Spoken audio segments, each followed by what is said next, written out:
নমস্কাৰ বন্ধু বান্ধৱীসকল, আপোনালোকক মোৰ চেনেলটোলৈ স্বাগতম জনাইছোঁ।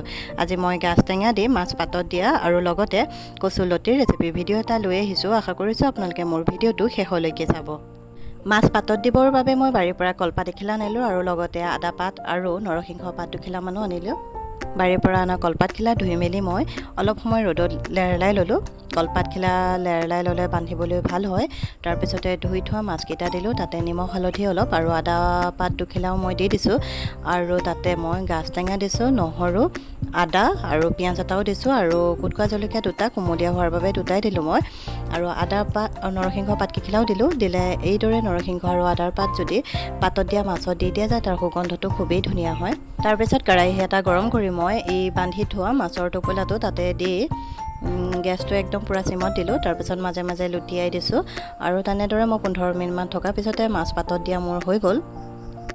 সৰু মাছ এইদৰে পাতত দিলে তাত যদি অলপ গাজ টেঙা দি দিয়া যায় তাৰ সোৱাদি সুকীয়া হয়। আপোনালোকেও এইদৰে দি খাই চাবচোন, খুবেই ভাল লাগে।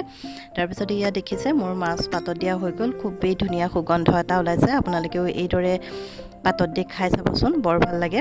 তাৰপিছত এইখিনি ধুনীয়াকৈ সানি ল'ব। মই কিন্তু ইয়াত তেল দিয়া নাই, আপোনালোকে তেল দিবও পাৰে।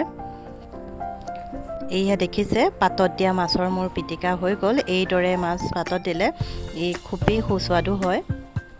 ইয়াৰ পিছত মই কচুৰ লতি কেনেদৰে বনালোঁ তাকে আপোনালোকক দেখুৱাম। আপোনালোকে কচুৰ লতি চিনি পায় চাগে। এয়া মই কচুৰ লতি অলপ লৈ ল'লোঁ। তাৰপিছত এইখিনি প্ৰথমতে গুচাই ল'লোঁ। কচুৰ লতিত আয়ডিন, ভিটামিন বি, চি আৰু কেলছিয়াম এই সকলো ধৰণৰ শৰীৰৰ বাবে উপকাৰী উপাদানসমূহ পোৱা যায়। সেইবাবে আমি কচুৰ লতি প্ৰচুৰ পৰিমাণে খাব লাগে। লগতে আমাৰ তেজ পৰিষ্কাৰ কৰি ৰখাত সহায় কৰে। তাৰপিছত মই কচুৰ লতিখিনি ভালকৈ ধুই ল'লোঁ। তাৰপিছতে সৰু মাছ কেইটামান মই ভাজি লৈছোঁ। এইখিনি ভাজি হোৱাত মাছ ভজাৰ তেলতেই মই কচুৰ লতিখিনি বনাম, তেতিয়া খাবলৈ সোৱাদটো ভাল হ'ব। কচু লতিৰ ভাজিত দিবলৈ মই মচু মগু কেইটামানো ধুই লৈছোঁ। মাছ ভজা তেলতে মই গোটা জিৰা কেইটামান দিছোঁ আৰু পিঁয়াজ দুটা কাটি লৈছিলোঁ, সেইখিনিও ইয়াতে দি দিছোঁ আৰু সুগন্ধৰ বাবে তেজপাত দুখিলাও দি দিছোঁ আৰু লগতে জালুক জিৰা কেইটামান মই পেষ্ট এটা বনাই থৈছিলোঁ, সেইখিনিও ইয়াতে ঢালি দিছোঁ। দি পেলাই অলপ সময় মই এইখিনি লৰাম। তাৰপিছতে আন্দাজমতে ইয়াত মই হালধি আৰু নিমখ দি দিম।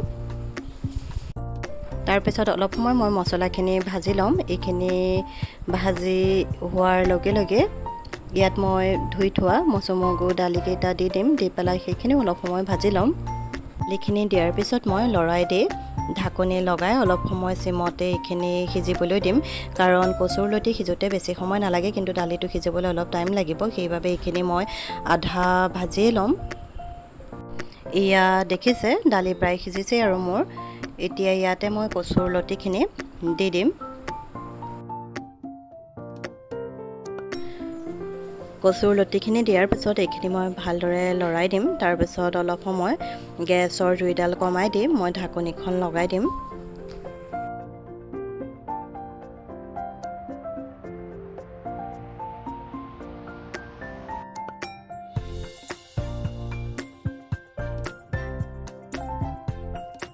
ঢাকনিখন লগাই 3-4 মিনিটমান ৰখাৰ পাছত এয়া দেখিছে মোৰ প্ৰায় ভাজি হৈছে, কচুৰ লতি ভাজি প্ৰায় সিজিছে আৰু এতিয়া ইয়াত অলপ মই গৰম পানী দিম, কাৰণ এইখিনি মই ভাজি বনাম, সেইকাৰণে পানী বৰ বিশেষ নিদিওঁ, অলপ কমকৈ দিম। ইয়াৰ পিছত মই অলপ গৰম পানী দিলোঁ। দিয়াৰ পিছতে এইখিনি লৰাই তাৰপিছত মই ভাজি থোৱা সৰু মাছ অলপো ইয়াতে দি দিলোঁ। কচুৰ যিকোনো ভাজি বনাওক, তৰকাৰী বনাওক, তাত যদি মাছ দিয়ে তৰকাৰীখন বা ভাজিখিনি খাবলৈ খুবেই সুস্বাদু হয়। এইখিনি উতল অহাৰ লগে লগে মোৰ কচুৰ লতিৰ ভাজি হৈ গ'ল। আপোনালোকেও এনেদৰে বনাই খাই চাবচোন, খুবেই ভাল লাগে। তাৰপিছত আপোনালোকক সুন্দৰকৈ মই পৰিৱেশন কৰি দেখুৱালোঁ। ভাত, সৰু মাছৰ ভাজি, মাছ পাতত দিয়া, দালি আৰু কচু লতিৰ ভাজি। আশা কৰিছোঁ আপোনালোকে মোৰ পাতত দিয়া আৰু ৰেচিপি ভিডিঅ'টো চাই ভাল পালে।